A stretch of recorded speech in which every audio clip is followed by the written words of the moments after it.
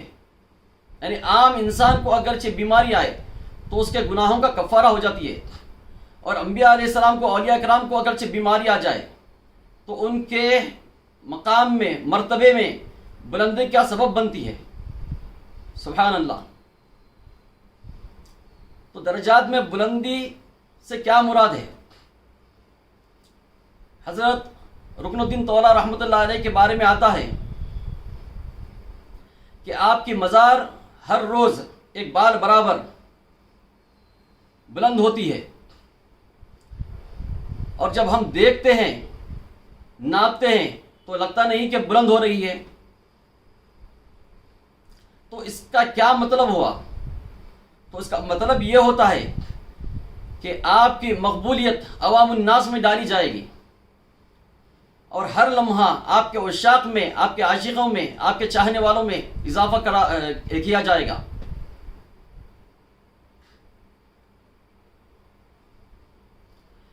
اب آئیے ہم پھر پیر عادل بیجاپوری رحمۃ اللہ علیہ کے اشعار کی طرف آتے ہیں کہ دم سے نہ جدا دم بھر کے لیے ہے چشمہ عبادت کا جاری، باطن کا گواہ اللہ غنی، کیا ہر سانس میں تیرا نام نہیں. تو ایسی کون سی عبادت ہے جو ہر لمحہ ہم جاری و ساری رکھ سکتے ہیں اور جس کا پھل ہمیں ہر لمحہ ملتا رہے؟ تو یہ اولیاء اللہ کا، بزرگان دین کا ہم پر فضل و کرم ہے کہ انہوں نے اپنے مریدین کے قلوب کو کلمے کے ذکر سے جاری و ساری کر دیا ہے. مریدین کی روح کو شاد و آباد کر دیا ہے، یعنی کلمے کے نور سے منور کر دیا ہے، اور ہر لمحہ یہ اپنے ذکر میں مشغول ہوتے ہیں. تو رب فرماتا ہے ایسے ہی بندوں کے لیے رجال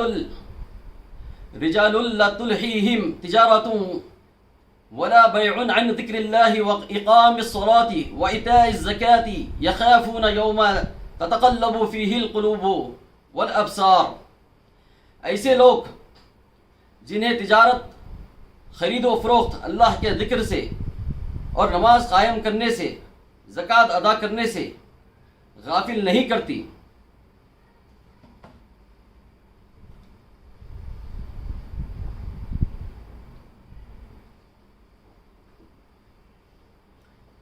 تو ایسے ذاکرین ہر لمحہ اپنا ذکر جاری و ساری رکھتے ہیں، بظاہر زبان سے ادا نہیں کرتے، اعمال و افعال سے نظر نہیں آتا کہ وہ ذکر میں ہیں، لیکن ان کی روح میں کلمہ بسا ہوا ہے اور ہر لمحہ جاری و ساری رہتا ہے. ان کے قلوب کلمے کے ذکر سے ہر لمحہ مشغول رہتے ہیں. وہ چلتے، اٹھتے، بیٹھتے، پھرتے، سوتے، جاگتے، ہر لمحہ کلمہ طیب کے ذکر سے خود کو شاد و آباد رکھتے ہیں اور اپنے رب کا قرب حاصل کر لیتے ہیں، یعنی رب کے مقرب بندوں میں اپنا شمار کر لیتے ہیں. ایسے ہی بندوں کے لیے رب فرماتا ہے کہ جب بندہ میرے ذکر سے، میری یاد میں فنا ہو جاتا ہے تو میں اس کا ہاتھ بن جاتا ہوں، اس کا پیر بن جاتا ہوں، اس کی آنکھ بن جاتا ہوں، اس کا کان بن جاتا ہوں، اس کی زبان بن جاتا ہوں. وہ نہیں بولتا میں بولتا ہوں، وہ نہیں دیکھتا میں دیکھتا ہوں، وہ نہیں سنتا میں سنتا ہوں، وہ نہیں چلتا میں چلتا ہوں، وہ نہیں پکڑتا میں پکڑتا ہوں. یعنی بندہ فنا ہو جاتا ہے اور رب باقی ہو جاتا ہے. سبحان اللہ، کیا مقام ہے ذکر کا، یعنی کلمہ طیب کے ذکر کا یہ مقام ہے، یہ مرتبہ ہے. تو اس کلمہ طیب کو، یعنی یہ فریضہ جو ہم پر عائد کیا گیا ہے، اس کو کیسے جاری و ساری کرنا ہے، یہ اپنے پیر کامل سے سیکھیں. پیر کامل کی خدمت انجام دیں، ان کی بارگاہوں میں جائیں، حاضری دیں اور ان سے اس کلمہ جاری و ساری کرنے کا راز پائیں اور اپنے قلوب کو اس کلمہ طیب کے ذکر سے جاری و ساری کریں، تو میں رب ذوالجلال کی بارگاہ میں دست دراز ہو کر دعا کرتا ہوں کہ رب قدیر جو بھی یہ نعمت پا چکے ہیں ان کو یہ ذکر جاری و ساری رکھنے کی توفیق رفیق عطا فرما، اور جو یہ نعمت سے محروم ہیں مولا ان کو اس نعمت سے سرفراز فرما، ان کے دلوں میں یہ شوق یہ ذوق ڈال دے کہ وہ یہ نعمت پائے اور تیرے مقرب بندوں میں اپنا شمار کرے۔ آمین بفضل سبحان ربک العزت عما یصفون وسلام علی المرسلین والحمد للہ رب العالمین۔ حق لا الہ الا اللہ محمد رسول اللہ صلی اللہ علیہ وسلم۔